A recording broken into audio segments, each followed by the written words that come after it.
राधे राधे भक्तों, मैं हूँ दीपा घई और आज आप सुन रहे हैं भगवत भक्त श्री कीला देव जी महाराज का प्रसंग। श्री कीला देव जी महाराज श्री पयहारी श्री कृष्णदास जी महाराज के प्रधान शिष्यों में से एक थे। श्री पयहारी जी के परम धाम गमन के बाद गलता गादी जयपुर के महंत आप ही हुए। आप दिव्य दृष्टि संपन्न परम वैष्णव सिद्ध संत थे। कहते हैं कि भक्तमाल ग्रंथ के रचनाकार श्री नाभादास जी महाराज के नेत्र के चिन्ह भी नहीं थे। श्री कीला देव जी ने अपने कमंडल के जल से उनके नेत्र स्थानों को धोया। कहते हैं कि एक बार श्री कीला देव जी मथुरापुरी आए हुए थे और श्री यमुना जी में स्नान कर एकांत में समाधिस्थ हो भगवत ध्यान करने लगे। उसी समय बादशाह के दिल्ली से मथुरा आगमन की सूचना मिली। सेना तुरंत व्यवस्था में लग गई। रास्ता साफ किया जाने लगा। सब लोग तो हट गए, परंतु ध्यानावस्था में होने के कारण श्री कीला देव जी महाराज को बाहरी जगत की कुछ खबर ही नहीं थी। वे समाधिस्थ में स्थिर होकर बैठे थे।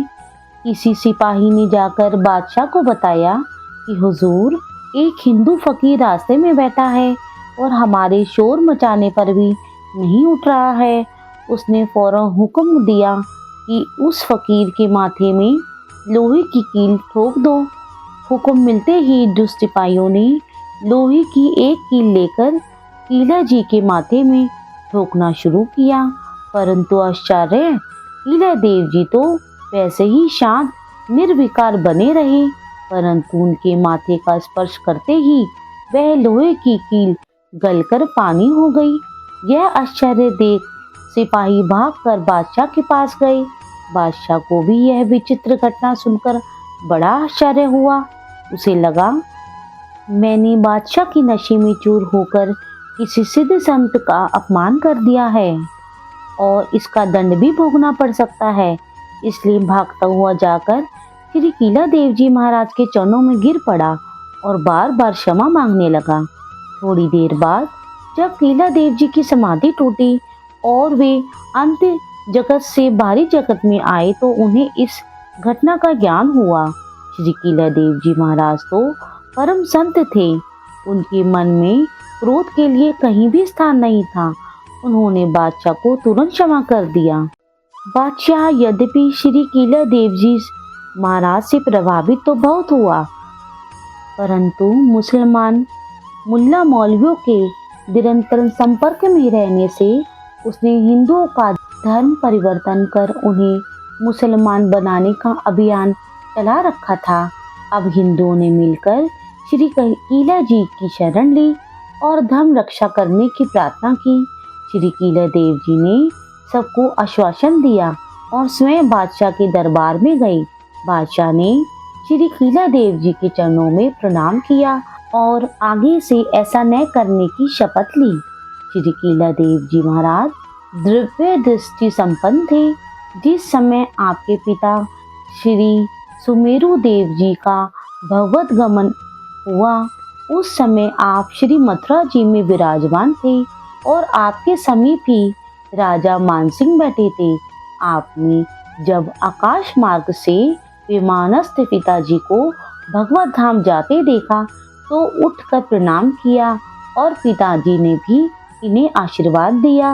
इनके अतिरिक्त अन्य किसी को इनके पिता नहीं दिखाई दिए। इसीलिए राजा मानसिंह को बहुत आश्चर्य हुआ।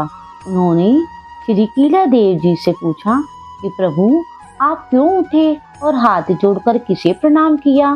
श्री कीला जी ने इन्हें पिताजी के परम धाम गमन की बात बताई। मानसिंह को बहुत आश्चर्य हुआ, क्योंकि श्री कीला देव जी के पिताजी का शरीर छूटा था गुजरात में और श्री कीला देव जी थे मथुरा में। ऐसे में श्री कीला देव जी को पिताजी के दर्शन कैसे हुए? यह मानसिंह के लिए आश्चर्य की बात थी। उन्होंने तुरंत ही अपने दूतों को गुजरात भेजकर सत्यता की जानकारी की। श्री कीला देव जी की बात अक्षरंश सत्य प्रमाणित हुई। इससे राजा मानसिंह को इन पर बहुत ही श्रद्धा हो गई। उनके संतत्व की एक दूसरी घटना इस प्रकार है। एक बार की बात है, आप अपने आराध्य प्रभु श्री सीताराम जी महाराज की सेवा कर रहे थे। आपने माला निकालने के लिए पिटारों में जैसे ही हाथ डाला, वैसे ही उसमें बैठे एक विषधर सर्प ने आपके हाथ में काट लिया। करुणा विग्रह आपने उस अपकारी सर्प पर भी दया की और उसे भूखा जानकर उन्हें अपना हाथ पिटारे में डाल दिया। इस प्रकार आपने 3 बार पिटारे में हाथ डाला और सर्प ने 3 बार काटा। चौथी बार वह स्वयं पिटारे से बाहर चला गया। इस प्रकार आपने सर्प को भी अतिथि मानकर उसका सत्कार किया और उसकी श्रद्धा पूर्ति की। श्री राम कृपा से उस विषधर के विष का आप पर कोई प्रभाव भी नहीं हुआ। सत्य है, जब भजन के प्रभाव से काल व्याल का विष नहीं व्यापता तो लौकिक व्याल का विष क्या व्यापेगा। श्री केला देव जी महाराज सिद्ध संत थे। भविष्य की बातें जान लेने की उनमें सामर्थ्य थी। जब उन्हें भगवत धाम जाना हुआ तो पहले ही से ही संतों के पास इस आशय का संदेश भेज दिया और संतों से संकीर्तन करने को कहा। संकीर्तन सुनते हुए ही आपने ब्रह्मरंध्र से अपने प्राणों का उत्क्रमण किया।